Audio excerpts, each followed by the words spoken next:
Son las 10 de la mañana con 11 minutos. Estamos nuevamente con ustedes acá en Enlace USACH y nos vamos con nuestra primera entrevista del día de hoy.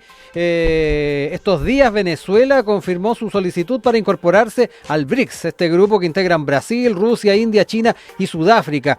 Esta eventual incorporación de este país sudamericano al bloque sumaría un engranaje en este escenario multilateral que se ha ido configurando en el último tiempo, pero sigue dejando en incertidumbre la posición que va a asumir Latinoamérica en este escenario del que queremos hablar el día de hoy con el analista internacional, académico del Instituto IDEA USACH, director del doctorado en estudios americanos de nuestra universidad, Fernando Estensoro, a quien saludamos a esta hora de la mañana. ¿Cómo está, profesor? Muy buenos días. Hola, ¿cómo está, Rodrigo? Buenos días y muchas gracias por la invitación a conversar contigo. Sí, ahí démonos tiempo para tratar de no solamente comprender las dinámicas que se han estado dando en estos últimos años, sino que además viene en la línea de lo que ha sido una reciente publicación suya, América Latina en la geopolítica del siglo XXI, el riesgo de pasar de sur global a sur absoluto.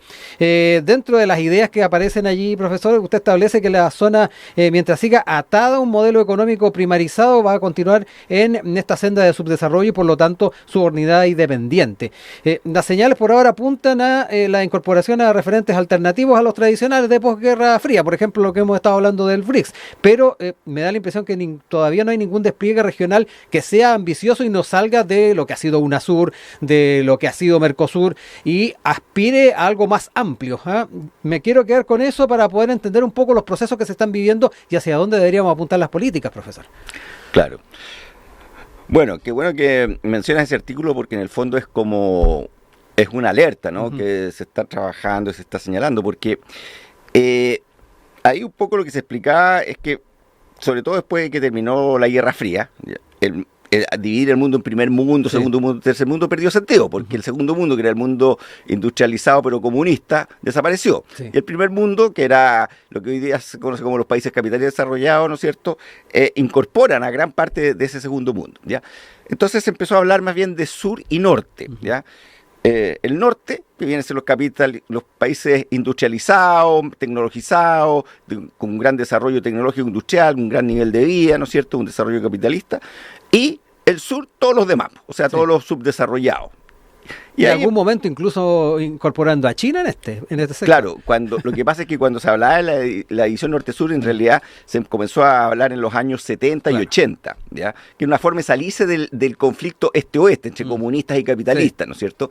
Entonces, como queríamos poner el énfasis, porque nos ponemos la camiseta de América Latina, en los problemas del desarrollo, de la miseria, de la desigualdad en la distribución de la riqueza a nivel mundial, del poder, de la desigualdad en la distribución del poder, se empezó a poner el énfasis y se empezó a hablar de sur. Y como China, si bien era una potencia, pero era un país muy pobre, ¿no es cierto?, también quedó en este sur, ¿ya? Entonces China, la India, etc. Y después de que termina la Guerra Fría, el año 91, se empieza a hablar de sur y norte, ¿ya? Toma más fuerza esta división se empieza a hablar de norte global y sur global, porque ya es un tema absolutamente mundializado. Y por supuesto China, la India, en los años 90 siguen siendo parte de este sur global. ¿Por qué? Porque son muy pobres en relación, esta era una diferenciación sobre todo económica. Pero con el tiempo, ya sobre todo a nivel de la evolución de las relaciones de poder y en la geopolítica mundial, esta división se ha ido diluyendo, porque 30 años después, China es la segunda potencia del planeta, es la segunda economía del planeta y pronto muchos hablan de que va a ser la primera. Sí. ¿Ya? Después de China viene la India, ¿ya? Que ya es la cuarta economía del planeta y de aquí a unos años más va a ser la tercera. Y después viene Turquía, ¿te das cuenta? Entonces, entre los años 2030 y 2035, según todas las proyecciones económicas, de las 5 primeras potencias económicas del planeta, solo una va a ser occidental, Estados Unidos, ¿ya? Y dentro de las 10 primeras potencias, solo 2 van a ser occidentales, o sea, Estados Unidos y Alemania, ¿ya? Entonces, no es solamente China la que está desarrollándose, industrializándose, es también la India, y no es solamente la India, es toda Asia, ¿ya? Asia en el 2030, según el foro de Davos, el Foro Mundial Económico de Davos, señalan que Asia en 2030, o sea, a la vuelta de la esquina, sí, en términos históricos, ¿ya?, va a ser la mayor clase media del planeta, ¿ya? Por lo tanto, va a ser el gran motor económico consumidor del planeta, ¿no es cierto? por supuesto, la locomotora va a ser China, ya está siendo China. Entonces, ¿de qué estamos hablando? Ese sur global de hace 30 años atrás está modificándose aceleradamente. ¿Por qué? Porque los países asiáticos han sido capaces de agarrar todas sus ganancias y reinvertirlo en industria y en tecnología. Entonces están dejando de ser extractivistas y se están transformando en potencias industriales y con creciente poder tecnológico. Obviamente no lo han hecho en un día ni en un año, ha sido todo un proyecto, todo un proceso. ¿Qué pasa con nosotros? ¿Qué pasa con América Latina? ¿Qué pasa con África? ¿Ya? Seguimos viviendo y dependiendo de vender recursos, materias primas, ¿ya? Cero industria. Chile es un país desindustrializado. Brasil, incluso las grandes potencias de América Latina, como Brasil, también se ha ido desindustrializando, ¿no es cierto? ¿Por qué? Porque los grandes capitales prefieren invertir en lo que les da ganancia inmediata. ¿Y qué es lo que les da ganancia inmediata? La explotación de minerales, la explotación de soya, o sea, productos que tienen muy poco valor agregado. Profesor, ¿y cómo podemos reentender entonces estas relaciones con, ya lo decía usted, estos países que se están transformando en potencias, se están transformando en grandes entes industrializados y que necesitan además de nuestras materias primas? Ahí me da la impresión de que más allá de un nuevo acuerdo, una nueva forma de relacionarnos con ellos, recordemos que está esta instancia del Asia-Pacífico desde hace muchas décadas atrás, la relación ya existe, me da la impresión de que tiene que ir de la mano con fortalecer lo que son nuestras instituciones. Y ahí también uno se pregunta qué rol cumple un país tan grande como Brasil, qué rol cumple México para poder servir de alero a nuestras aspiraciones de potenciarnos. Claro, exacto. Mira, ahí, Rodrigo, el tema, aunque no le gusten a algunos economistas, porque claro, cuando hablan con los geopolíticos se enojan. Sí. Mira, el tema del desarrollo económico no es mucho más complejo que solamente las relaciones mercantiles.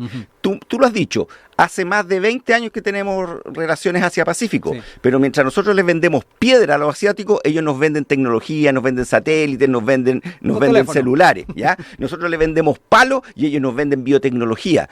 Entonces, claro, es cierto, Chile es el país que tiene más comercio, más relaciones comerciales tratados, ¿no es cierto?, del mundo, ¿ya? Somos como los fenicios de este siglo XXI, pero vendemos piedras y palos, vendemos tierra, ¿ya? Vendemos minerales no procesados, ¿no es cierto? Ahí uno pone en la duda de cuán ventajoso en este escenario futuro va a ser eso. Por eso te digo, seguimos, o sea, el desarrollo no es solamente dinero, Rodrigo. El desarrollo es un concepto que implica una mentalidad de cambiar, ¿no es cierto?, y de incorporar, ¿no es cierto?, valor agregado a nuestra producción. Acuérdate cuando se hablaba en los años 2000, la segunda etapa de las exportaciones chilenas. ¿Te acuerdas que había todo un discurso, toda una retórica, ¿no es cierto? Pero la verdad es que es puro discurso, es pura retórica, ¿no es cierto? Hay cero intención, hay cero voluntad política. Porque hay algunos grupos que se han hecho muy ricos vendiendo piedras y palos, ¿ya? Sin embargo, vendiendo piedras y palos, aunque digáis, no, mi forma de explotar los palos y de cortar árboles es la más técnica del planeta, sí, pero no te alcanza para darle empleo a toda la gente, a todos los jóvenes que se están incorporando, ¿ya? No te alcanza para desarrollar valor agregado y alta tecnología, no alcanza. La historia ha demostrado que no existe en el mundo ni un solo país que haya alcanzado el desarrollo sin un proceso agudo, acelerado y permanente de industrialización. No es que sea fácil, ¿ya? Pero no hay otra forma. Y la otra cosa es que esto se está armando un nuevo mundo. Entonces empiezan, en la medida que te vas haciendo más fuerte, empiezas a reclamar poder. Los chinos están empezando a golpear la mesa, están diciendo, no, señores de Estados Unidos, aquí también venimos nosotros, así que se me baja el pedestal y empecemos a negociar. Estados Unidos no quiere bajarse todavía del pedestal y esa es la tensión. Pero detrás de los chinos vienen los indios dicen, no, nosotros también queremos un mundo multipolar, nosotros también queremos golpear la mesa, también queremos, ¿me entiendes?, ser parte de las relaciones de poder, ¿no es cierto? O sea, una vez que ya tú tienes el dinero, después quieres el poder, ¿no es cierto? Eso es lo que está ocurriendo y ese es el gran desafío que tenemos como América Latina. No solamente nos estamos quedando atrás y quedándonos como vendedores de materias primas, sino que tenemos cero poder en la mesa del poder global. ¿Estamos a tiempo todavía de enmendar el rumbo, profesor? Porque ya lo mencionábamos, China ha entrado de lleno, está con este proyecto de un megapuerto ahí en Tierra del Fuego en Argentina, sabemos de los intereses que tiene el mercado eléctrico en nuestro país, no es ninguna novedad de que China ya ha penetrado en forma importante en nuestro continente. Y por otro lado nos encontramos con estas dinámicas de las que le hablaba recién, a esta solicitud de incorporación de Venezuela, a entrar al BRICS, me mencionaban al aire que Egipto también está en la misma línea. Se siguen sucediendo esta misma dinámica y todavía no se toma conciencia de lo que se está planteando. Exacto. Mira, no solamente China está construyendo el puerto de Chancayo en Brasil, perdón, en Perú. ¿Ya? Mira, el problema no es China, ¿ya? Tenemos que tener claro, ¿ya? El problema de poder, el problema geopolítico, ¿ya? Que es lo más riesgoso que estamos viviendo, ¿no es cierto?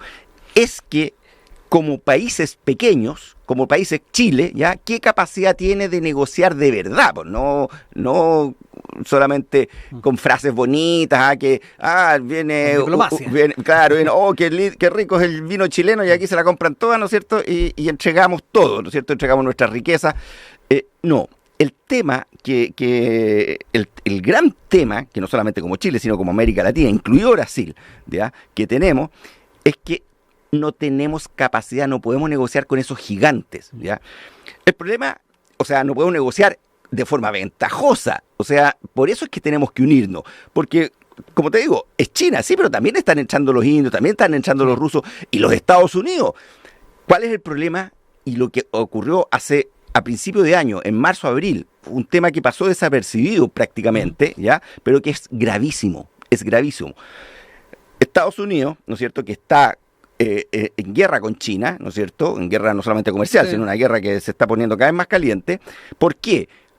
Y ahora los chinos son malos, son perversos, son horribles. ¿Por qué? Porque Estados Unidos se da cuenta de que los chinos los están alcanzando. Entonces Estados Unidos puede perder, ¿no es cierto?, su posición de privilegio de ser la gran potencia hegemónica, la que dictaba las reglas del mundo, por lo menos desde la Segunda Guerra Mundial en adelante. ¿Ya? Estados Unidos fue la potencia que dibujó el orden mundial que nos rige hasta hoy día. ¿Dónde está Naciones Unidas? En Nueva York. ¿Dónde está el Banco Mundial? En Washington. Entonces, los Estados Unidos, desde el punto de vista de poder, están aterrados, ¿ya? Porque ven cómo China se acerca, y como se dice en la hípica, no sé si te gusta en la hípica, pero en la hípica se dice, caballo pillado es caballo ganado. O sea, una vez que ya los chinos los adelanten, los pillen económicamente, ¿ya? Que en muchos aspectos ya están más adelantados, ¿no es cierto? O sea, ya están siendo casi tan ricos como los Estados Unidos, los van a sobrepasar. Y como los Estados Unidos saben perfectamente, ¿ya?, qué fue lo que hicieron ellos cuando ellos sobrepasaron al Imperio Británico, ¿ya?, y ellos fijaron las reglas, entonces ahora tienen miedo de que los chinos le hagan a ellos lo que ellos le hicieron al mundo. Y por eso están aterrados. Fíjate que mandaron a la jefa del Comando Sur, a la generala Richardson, Laura Richardson, una mujer, perfecto, excelente, una gran general para los Estados Unidos, y vino a Chile y Argentina a chispear los dedos, aquí llamar al ministro de Defensa, y a dar instrucciones. No quiero que sigan negociando más con los chinos, que los chinos están metiéndose en el litio, lo vemos peligroso, porque ahora para Estados Unidos el litio es estratégico. Vinieron a Argentina, vinieron a Chile, y están poniéndose cada vez más agresivo, ¿ya? Porque ellos lo que dicen, América del Sur es la despensa de Estados Unidos, no queremos más chinos, ustedes trabajan para nosotros, ¿ya? Y empiezan a entenderlo porque si no nos vamos a enojar. Entonces, ¿qué es lo que está ocurriendo? Hay un problema, ¿ya?, de que nos podemos transformar, no solamente Chile y Argentina, yo te pongo el caso del litio, ¿ya? Pero es que esto se está repitiendo, y el próximo año va a ser el cobre, y el próximo año van a ir a Colombia, ¿qué está ocurriendo? América del Sur, ¿ya?, es una gran potencia en cuanto a recursos naturales, en cuanto a tierras raras, en cuanto a todo lo que necesitan estas grandes potencias industriales del norte, ¿ya?, este nuevo norte que está global, que está surgiendo, chinos incluidos, ¿ya?, y nosotros tenemos lo que ellos necesitan. Entonces ellos van a venir a pelearse esos recursos acá. Ahí está el gran riesgo, ¿eh? Podemos ser el teatro de operaciones de algo que usted ha mencionado como un conflicto de características económicas, pero que cada vez se calienta más, y las perspectivas de lo que se pueda transformar a futuro de verdad que hacen bastante temeroso lo que puede ocurrir de aquí en adelante. Es muy peligroso, es muy peligroso. Mira lo que está pasando en África hoy día, ¿ya? La situación de Níger. Hay un golpe de Estado. Mira, más allá allá de las razones políticas, que siempre hay razones políticas, pero ¿cuál es el meollo del asunto? El meollo del asunto es la lucha por el uranio que tiene Níger. Níger alimenta con su uranio a las centrales nucleares francesas, que Francia, su gran producción de energía es el uranio. Bueno, entonces hay todo un tema de para dónde va ese uranio. Sí. Allá están en África están los intereses de China, de Rusia, de Estados Unidos, de Francia, y además que las potencias occidentales y europeas son muy hipócritas, ¿ya? Porque dicen, negros malos, se quieren independizar de nosotros, entre comillas, no quiero ofender a nadie, pero es necesario plantearlo para ver la brutalidad. Pero si ellos colonizaron África, ellos diezmaron a los africanos, los torturaron. Recién estos países después de la Segunda Guerra Mundial se independizaron. Entonces, ¿qué es lo que está? ¿Cuáles son las peleas? Las peleas son el uso, ya sea para quién va ese uranio, el caso de Níger.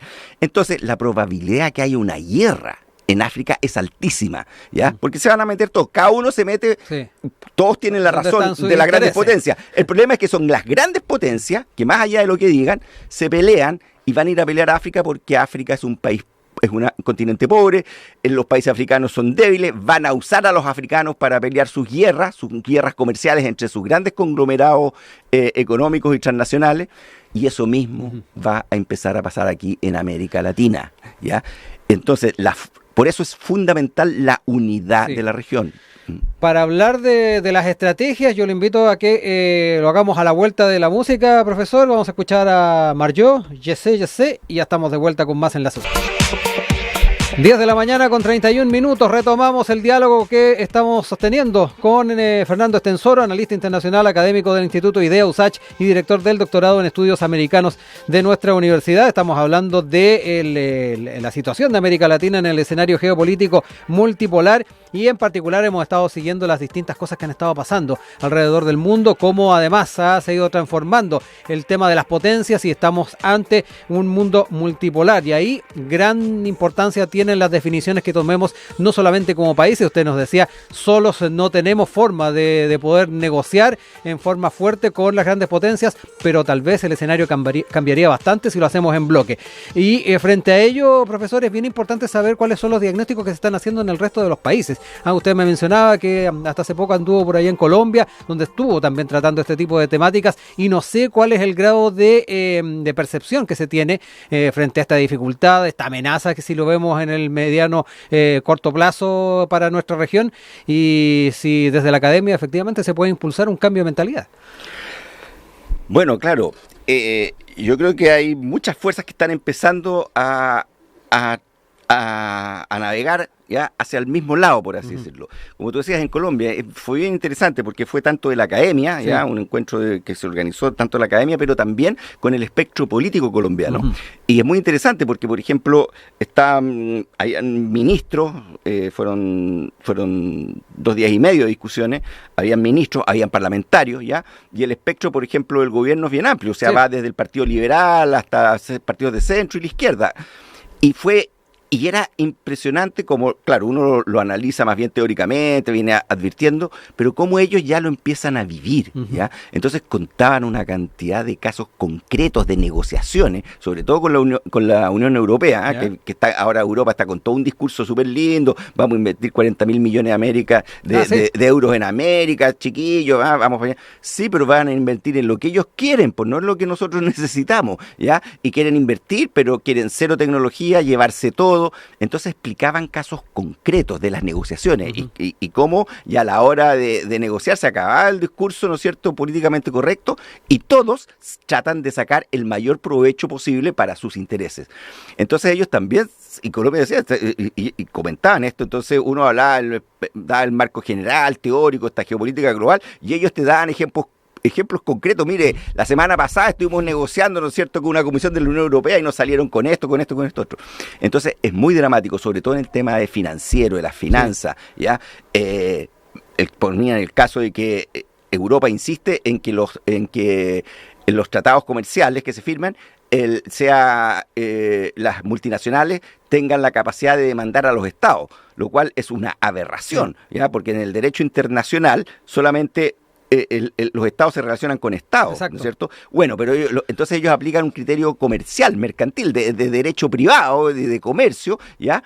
y lo impone. Y si no, bueno, ¿qué querés? ¿Ya? Que te mande a los paracaidistas franceses para que te convenzan. O sea, ese es un poquito, ¿ya? Claro, esto no sale en la prensa, pero ellos insisten porque son sus multinacionales, porque se aseguran. Entonces ahí los colombianos decían, ¿qué podemos hacer nosotros negociando esto cuando sabemos que también le pasa lo mismo cuando Chile firma un tratado comercial, claro, cuando Brasil firma? Entonces ahí está el tema, no, pues vamos como América Latina, digamos, no, pues, o sea, nosotros también necesitamos defender nuestros intereses, porque tienes el caso de que estos tribunales te demanda una transnacional porque considera que sus expectativas económicas no se cumplieron, demandan al Estado por 8.000 millones de dólares, ya, en un tribunal que no está en América Latina, sino en un tribunal que está en Nueva York o está en otro país, ¿te das cuenta? Entonces que puede adquirir incluso características de juez y parte, ¿no? Es adquirir juez y parte. Eso fue lo que pasó con el caso Chevron, ¿no es cierto?, entre Ecuador, el gobierno de Ecuador y Chevron, ¿no es cierto?, que tiene demandado al gobierno de Ecuador por 8.000 millones de dólares cuando Chevron mató la selva, contaminó, Yasuní, ¿no? etc. Ya, claro, no fueron en la selva amazónica, ¿sí? Ya, pero es que Chevron tenía el monopolio de la explotación. Bueno, mataron la selva y todo. El gobierno de Ecuador, las comunidades indígenas demandaron a Chevron, el gobierno apoyó eso, se ganó en todos los tribunales, llegó hasta la Corte Suprema y ganaron los pueblos indígenas. Vino Chevron, puso, Chevron es norteamericana, se metió y el juez de Nueva York decretó que Chevron tenía la razón y que el gobierno ecuatoriano le tiene que pagar 8.000 millones de dólares. Entonces, eso multiplícalo, es un ejemplito, multiplícalo por 1.000. Entonces, ¿qué decían todos los cancilleres? Bueno, los inteligentes, porque hay de todo. Decían, tenemos que negociar de manera conjunta. Aquí hay temas que nos afectan a todos, ¿ya? ¿Por qué? Porque como países individuales, ¿ya? Imagínate Chile, ¿cuánto pesa a nivel internacional? E incluso Brasil, como gran potencia sudamericana, solo no puede. Claro, es que ese es el gran tema. Uno piensa Brasil, un gran país, una gran cantidad de recursos, con algo de industria también desarrollada, pero que ni en esas condiciones puede ser un agente fuerte para poder negociar y tratar de sacar ventajas de esas negociaciones. Y ahí es donde nos orientamos a las estrategias a llevar adelante. Usted nos decía, es fundamental actuar en bloque, pero no dejando de lado también nuestras particularidades. Obvio. Ahí un escenario que es difícil tomando en cuenta las características que han tenido cada una de las entidades que se han tratado de generar en nuestro continente. Mira, ahora está volviéndose. Lo que pasa es que esto es político, Rodrigo. ¿Ya? Por eso te decía, no es solamente economía, sino es quién entiendes por economía, quién entiendes por justicia, quién entiendes por igualdad, quién entiendes por... ¿Me entiendes? No es solamente y que entiendes por poder, ¿ya? Porque obviamente no vivimos, ojalá viviéramos en un mundo en donde todos fuéramos buenos, en donde, ¿me entiendes? En donde no hubieran injusticia, en donde los poderosos no trataran de abusar sobre los débiles, pero la verdad es que no vivimos en ese mundo, ¿no es cierto? Entonces, para eso son las políticas, para eso son la capacidad que tiene de tener buenos estadistas, ¿no es cierto? Buenas personas que tengan una capacidad de verse más allá del ombligo y entender que estos son luchas largas. Entonces, ¿qué está ocurriendo? Ahora hay un nuevo intento por reflotar UNASUR. UNASUR fue un muy buen proceso, pero el problema es que le empezamos a hablar de igual a igual a Estados Unidos, ¿no es cierto? Y Estados Unidos dio las órdenes y movió sus teclas y se desarmó UNASUR. Bolsonaro, que era un sujeto que no entendía mucho de estas cosas, porque no hay unidad en América Latina y no hay unidad en América del Sur sin Brasil. Lo demás es utopía, ¿ya? Entonces, ahora que vuelve Luna, lo que se está hablando es de reconstruir UNASUR. Por eso invitó a los presidentes, Lula invitó a su casa para conversar sobre volver a reconstruir, aunque no se llame UNASUR, pero que crear una unidad madura, no ideológica. No, y además no nos olvidemos de México, ¿eh? En más de una oportunidad nosotros hemos dicho, ahí tenemos un aliado potencial para lo que son estas aspiraciones de poder negociar en forma más potente con las grandes economías de nuestro país. Te explico hablando de UNASUR, lo dejamos fuera. Te explico cómo era cuando se este tema, ¿ya? UNASUR es la Unión del Sur, ¿ya? De América del Sur, que tiene pero no niega a la CELAC. la CELAC es la Unión de América Latina y el Caribe, pero sin Canadá y sin Estados Unidos. Esa es la gracia, pues, ¿ya? Porque si metía Canadá... Unidos sin ir más lejos en Europa durante la última... Exactamente, la última visita que hizo hace una semana atrás fue CELAC, Unión Europea. Y ahí donde los latinoamericanos están todos unidos en estos temas, ¿me entendés? Obviamente tenemos diferencias, obviamente hay matices, pero cuando tú eres capaz de poner lo importante, ¿no es cierto? Ya que lo urgente no mate lo importante, entonces México, ya, en esta suerte como de división de funciones, porque México es el otro gran poderoso, ¿ya? México, ¿no es cierto?, le pone todas las fichas a la CELAC. Y Brasil también apoya a la CELAC, pero le está poniendo la ficha a UNASUR, ¿me entiendes? Ahora UNASUR y CELAC no se anteponen, se juntan porque son espacios distintos. Igual hay una unidad centroamericana, etcétera. El tema, ¿no es cierto?, es que tenemos que ser inteligentes y maduros. ¿Por qué? Porque los poderosos, cuando ven que nos unimos, empiezan a mover a sus peones, empiezan a mover a todos los que tienen aquí trabajando para ellos y buscan que nos peleemos, ¿ya? Dividir para reinar, eso es muy antiguo. Pero México está en esa, Brasil está en esa, y la CELAC, si tú te fijas, tuvo dos grandes protagonistas, Lula y AMLO, ¿ya? Y entre ellos conversan, entre ellos, ¿me entiendes? Hay una suerte de... y gracias a Dios que están coincidiendo, porque Pero CELAC puede ser el embrión de lo que potencialmente puede ser ese ente que pueda fortalecer la posición del continente. A la larga, de América Latina puede ser, pero no hay que descartar ninguno, ¿ya? CELAC sin UNASUR no funciona, ¿ya? ¿Por qué? Porque la institucionalización es muy difícil, porque esto no son palabras, tenéis que crear, es como las Naciones Unidas, porque tiene edificios, que tiene organización de comercio, ¿me entiendes? Entonces no se niegan, ¿ya? Y de hecho ellos trabajan muy mancomunadamente en lo posible. Por ejemplo, CELAC, Unión Europea, China conversaba con CELAC, ¿me entiendes? UNASUR, al ser más compacta, puede golpear más fuerte la mesa. Al otro, al ser más diluido, ¿por qué? Porque CELAC todavía funciona gracias a que AMLO la resucitó. A UNASUR la lograron liquidar. AMLO, cuando estaban liquidando a la CELAC, la logró resucitar. Dándole tiempo para que llegara Lula, ¿me entendí? Esto es como una estrategia, ¿me entendí? Y hasta que llegó Lula y ahí otra vez estamos conversando, ¿ya? O sea, lo que te quiero decir, juegan y están en el mismo equipo, ¿ya? Están en el equipo de América Latina y el Caribe, somos una sola cosa, pero tenemos que potenciarnos.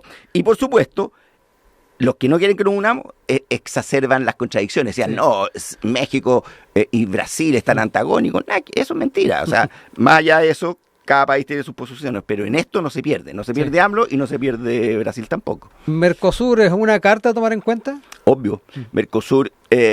lo que pasa es que Mercosur es una unión comercial, ¿ya? UNASUR es una unión que va más allá de lo comercial. La gracia que tiene UNASUR es que miraba más a la Unión Europea. Es no solamente comercial, sino que también política. La UNASUR generó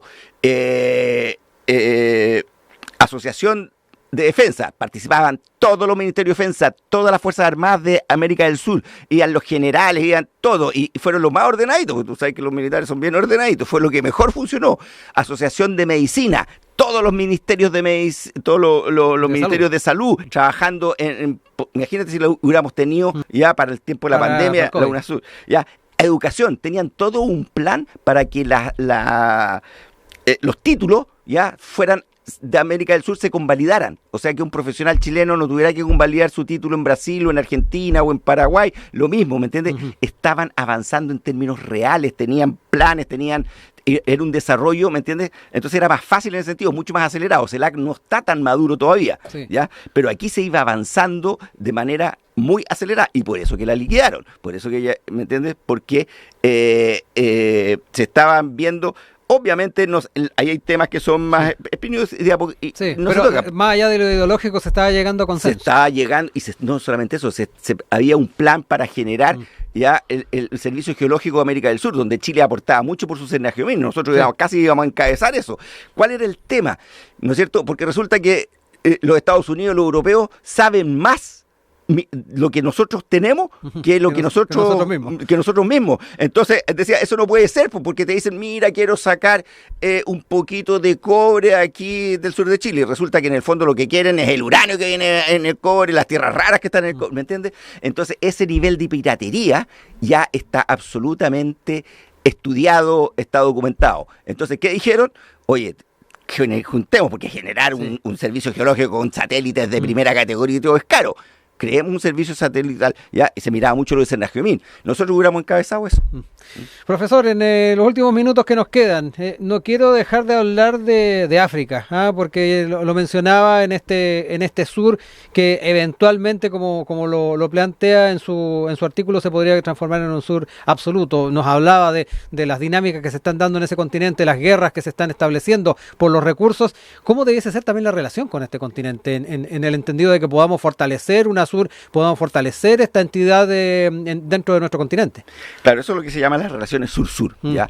Lo que pasa es que por eso está un poquito enredado lo que te dice el tiempo, porque uno se hablaba de relaciones sur-sur y metía ahí a la India, metía ahí a China. Pero eso y ya la cambió. verdad es que eso ya es más retórico, ¿ya? Porque ellos ya... No es que no puedan ser aliados, o sea, nosotros tenemos que negociar con todo el mundo, ¿me entiendes? Pero la verdad es que ya están en otra, pues. ¿Ya? Ellos están en otra, o sea, ¿qué es lo que está pidiendo India? ¿Qué es lo que está pidiendo China? Están diciendo Estados Unidos, señores Estados Unidos, queremos un nuevo orden multipolar. O sea, aquí se reformula todo, se reformula Naciones Unidas, se reformula Banco Mundial, se reformula Fondo Monetario Internacional. O sea, ustedes ya no... Consejo de Seguridad de la ONU, me imagino. Todo. Que también. Y se reformula la ONU completa, ¿ya? Entonces, todo, ¿ya? ¿Eso qué significa? ¿No es cierto? Ellos están diciendo, para hablarlo en castellano simple, ¿ya? ¿Qué están diciendo? Miren, nosotros ya no somos tan débiles como éramos hace 50 o hace 40 años atrás. Por lo tanto, aquí renegociamos todo, ¿ya? Ya no es solamente la familia Corleone la que manda. Hay que meter a la familia Gambino, hay que meter a la familia Tatara, ¿no? Entonces, eso es un poquito a la mesa del poder, ¿ya? Entonces, ¿qué vas a tener? Mira, Kissinger lo dijo, Brzezinski lo dijo antes de morirse, ¿ya? Entonces vas a tener grandes potencias, países continentes como China, Rusia, la Unión Europea, Estados Unidos, ¿ya? Solo que ahora, ¿me entiendes? Repartiéndose el mundo, repartiéndose el poder. Y nosotros y los africanos no estamos en esa mesa. O sea, nosotros, por eso digo, en vez de sur global, nos vamos a transformar en sur absoluto. O sea, vamos a quedar eternamente como países dependientes, periféricos. Claro, ¿no? Imagínate, nosotros no tenemos bombas atómicas, nosotros no tenemos, y tampoco las vamos a tener. Nosotros, América del Sur tiene el 8% de la población del mundo, África tiene el 13%. O sea, ¿qué es lo que tenemos? Tenemos recursos, tenemos agua, tenemos todo lo que las potencias tradicionales y las nuevas potencias necesitan para seguir desarrollándose. ¿Y qué van a venir acá? Vienen a buscar eso, ¿ya? ¿Y se las dais por la buena o se las dais por las malas?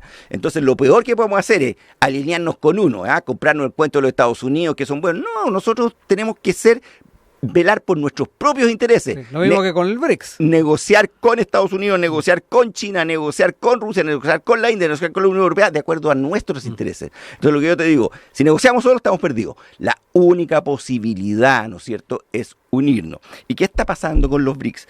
Los BRICS, que son capitaneados por China, está haciendo este juego, ¿no es cierto?, le está haciendo presión a Estados Unidos, ¿ya? Mira, cada vez más países están empezando a negociar en yuanes, no en dólares, porque les conviene más. Argentina le acaba de pagar la cuota al Fondo Monetario Internacional de su deuda. Tú sabes la crisis económica que hay en Argentina, que el dólar sube todos los días. Como no tienen dólares, le pagaron en yuanes, en moneda china.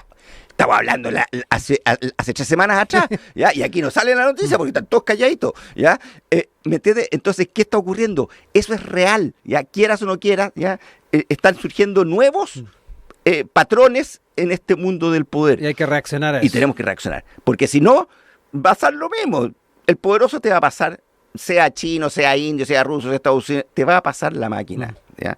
Entonces nosotros, por una cuestión de soberanía, por una cuestión de supervivencia, ¿ya?, tenemos que unirnos, ¿verdad?, para poder negociar mejor, porque nunca vamos a ser tan poderosos como ellos, pero por lo menos hacer un poquito de contrapeso. Vamos a poder hacer un poquito de contrapeso. Quiero agradecer al profesor Fernando Estensoro que nos ha acompañado esta mañana acá en Enlace USACH. Importante los temas que establecimos y particularmente que llegue a oídos de quienes toman decisiones. Ojalá. Eso es lo fundamental, profesor, ¿cierto? De eso se trata. Que esté muy bien, muchas gracias. Estamos atentos. Muchas gracias, Rodrigo. Vamos a ir con música de Martika ahora, More Than You Know.